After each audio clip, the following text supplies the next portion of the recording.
السلام عليكم ورحمة الله وبركاته. الحمد لله والصلاة والسلام على رسول الله أما بعد. பரீட்சைகளுக்கு செல்லும் போது ஏற்படக்கூடிய டென்ஷனை, பதட்டத்தை தவிர்த்து கொள்வது எவ்வாறு என்கிற ஒரு கேள்வி கேட்கப்பட்டிருக்கிறது. அன்புள்ள சகோதர சகோதரிகளே, பொதுவாக நம்முடைய வாழ்க்கையில் பல நிலைகளிலும் பல்வேறு பரீட்சைகளை சந்திக்க வேண்டிய நிலை நமக்கு ஏற்படுகிறது. ஸ்கூல்களிலே, காலேஜ்களிலே, பல்கலைக்கழகங்களிலே என்று படிக்கிற போது பல பரீட்சைகள் நம்மை எதிர்கொள்கின்றன. அதேபோல தொழில்கள் செய்யும் போதும் நம்முடைய தொழிலை உறுதிப்படுத்துவதற்கும் அல்லது ப்ரொமோஷன் பெறுவதற்கும் பல பரீட்சைகளை நாம் சந்திக்க வேண்டி வருகிறது. பொதுவாக பரீட்சைகள் என்று வருகிற போது அந்த பரீட்சைகளை சந்திக்க போகிறவர்களிடம் ஒரு பதட்டம் ஏற்படுவது என்பது இயல்பான ஒன்றாக இன்று காணப்படுகிறது. இருந்தாலும் கூட ஒரு முஸ்லிம் என்கிற வகையில்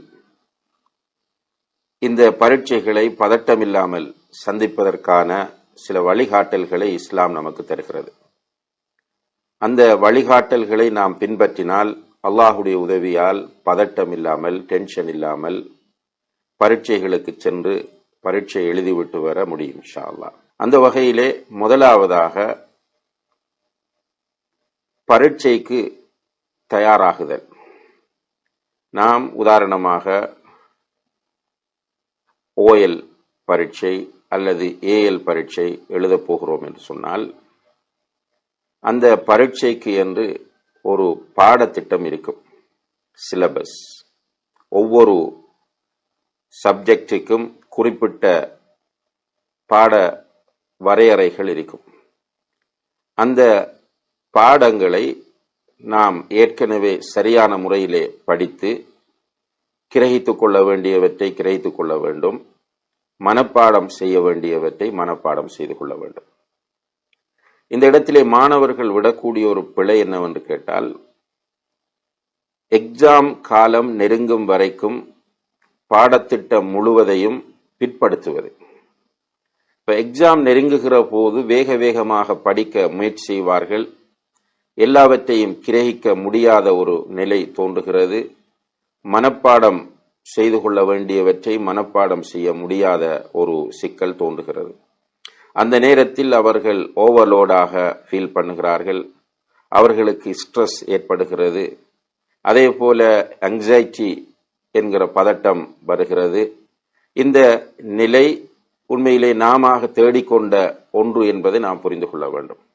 எனவே பாடத்திட்டத்தை கொஞ்சம் கொஞ்சமாக நாம் அந்தந்த நேரங்களில் படித்து அதை பூரணப்படுத்திக் கொள்வது என்பது பரீட்சைக்கு தயாராகுவதில் மிக முக்கியமான ஒரு விஷயமாகும்.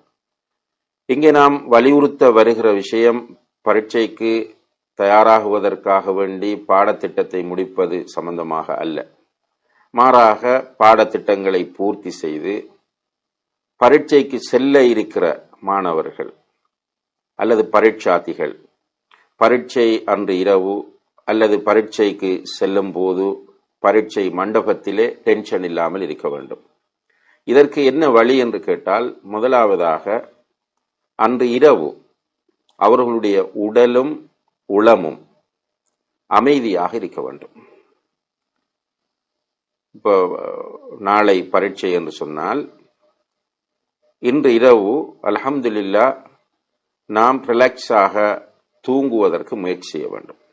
நேரகாலத்தோடு தூங்கி நேரகாலத்தோடு எழுந்திருப்பது என்பது.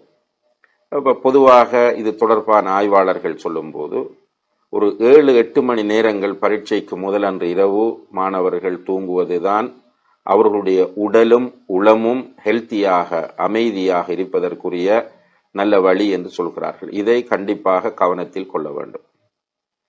இரண்டாவதாக காலையில் நேரகாலத்தோடு எழுந்து ஃபஜ்ர் தொழுகையை நிறைவேற்ற வேண்டும்.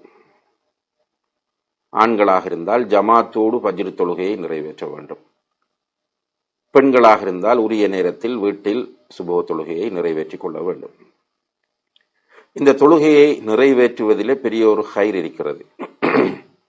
ஏனென்றால் நபிகள் நாயகம் ஸல்லல்லாஹு அலைஹி வஸல்லம் அவர்கள் சொன்னார்கள், யார் ஃபஜ்ர் தொழுகையை நிறைவேற்றுகிறாரோ ஃபஹுவ ஃபீ திம்மத்தில்லாஹ், அவர் அல்லாஹ்வுடைய பொறுப்பில் இருக்கிறார். அல்லாஹ் அவரை பொறுப்பேற்றுக் கொள்கிறான். அல்லாஹ்வுடைய பாதுகாப்பு, அல்லாஹ்வுடைய உதவி அவருக்கு இருக்கிறது என்பது இந்த ஹதீஸினுடைய அர்த்தமாக இருக்கிறது. எனவே இது முதலாவது அம்சம். பரீட்சைகளுக்கு செல்லுகிற மாணவர்கள் எந்த தரத்தில் உள்ளவர்களாக இருந்தாலும் அவர்கள் ஃபஜ்ர் தொழுகையை உரிய நேரத்தில் நிறைவேற்றிக் கொள்ள வேண்டும். இரண்டாவதாக அவர்கள் தொழுதுவிட்டு அல்லாஹ்விடத்திலே துஆ கேட்க வேண்டும், அல்லது தொழுகையிலே அல்லாஹ்விடத்திலே துஆ கேட்க வேண்டும். மூன்றாவதாக காலையிலே ஓத வேண்டிய ஔராதுகள், துஆக்கள், திக்ருகள் இருக்கின்றன, அவற்றை ஓதிக்கொள்ள வேண்டும். அவற்றை ஓதுகிற போது உள்ளம் அமைதியடையும், அல்லாஹுடைய உதவி கிடைக்கும்.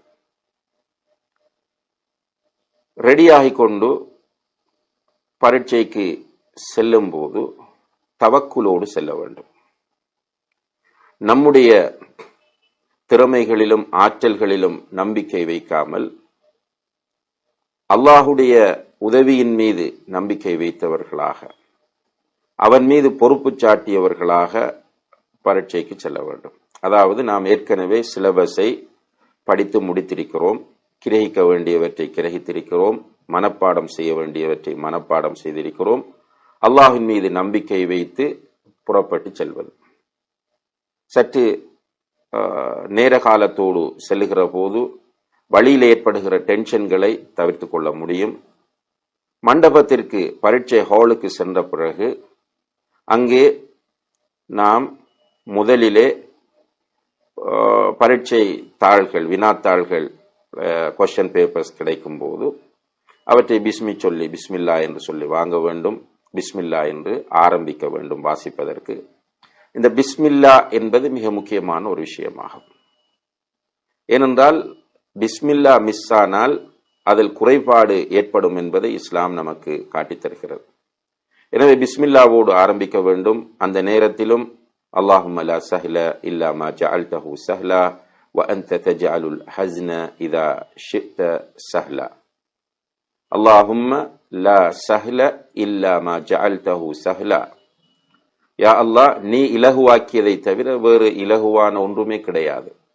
வ அன்த தஜஅலுல் ஹஸ்ன இதா ஷி'த சஹ்லா, நீ நாடினால் கஷ்டத்தையும் இலகுவாக்கி வைப்பாய் என்கிற அந்த துஆவோடு அல்லாஹ்வின் மீது நம்பிக்கை வைத்தவர்களாக பரீட்சையை எழுத ஆரம்பிக்க வேண்டும். சப்போஸ் நாம் எழுதி கொண்டு போகும்போது நாம் கிரகித்த அல்லது மனப்பாடம் செய்த ஒரு விஷயம் மறந்து விட்டால் அல்லாஹ் குர்ஆனில் சொல்கிறான், வத்குர் ரப்பக இதா நசீத், நீ ஒன்றை மறந்து விட்டால் அல்லாஹுவை திக்ர் செய்து கொள் என்று அல்லாஹ் சொல்கிறான். அந்த அடிப்படையில் நாம் அந்த இடத்தில் அஸ்தக்ஃபிருல்லாஹ், லா இலாஹ இல்லல்லாஹ், சுப்ஹானல்லாஹ், லா ஹவுல வலா குவத இல்லா பில்லாஹ் என்ற திக்ருகளை நாம் ஓதுகிற போது நிச்சயமாக மறந்தது நினைவுக்கு வரும்.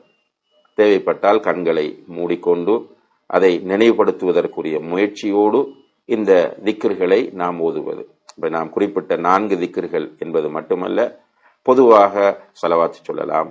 ஏனைய திக்ருகளை எல்லாம் நாம் ஓதினால் அல்லாஹுடைய உதவியால் அந்த இடத்தில் ஏற்படுகிற பதட்டம் போய் நிச்சயமாக நாம் மறந்த விஷயம் நினைவுக்கு வரும் என்ற நம்பிக்கையோடு நாம் அதை ஓதிக்கொள்ள வேண்டும். அல்லாஹ் அதற்கு தௌஃபீக் செய்வான். எனவே அன்புள்ள சகோதர சகோதரிகளே, பரீட்சைகளில் ஒரு முஸ்லிமை பொறுத்தவரையில், அதிலும் நல்ல முறையில் ப்ரிப்பேர் பண்ணி கொண்டு போகக்கூடிய முஸ்லிமை பொறுத்தவரையில் பதட்டப்பட வேண்டிய அவசியமில்லை. அல்லாஹுவை திக்ர் செய்வது என்பது அவனுடைய பதட்டத்தை போக்கும். தவக்குல் என்பது அவனுடைய பதட்டத்தை போக்குகிற மிகப்பெரிய ஒரு வழிகாட்டலாகும். எல்லாம் வல்ல அல்லாஹு தஆலா யாரெல்லாம் பரீட்சைகள் எழுதுகிறார்களோ அவர்களுடைய பரீட்சைகளை பதட்டம் இல்லாமல் இலகுவாக எழுத அவர்களுக்கு தௌஃபீக் செய்ய வேண்டும். நல்ல பெறுபவர்களை பெறுவதற்கு அல்லாஹ் அவர்களுக்கு தௌஃபீக் செய்ய வேண்டும் என்று பிரார்த்தித்து விடைபெறுகிறேன். وآخر دعوانا أن الحمد لله رب العالمين والسلام عليكم ورحمة الله وبركاته.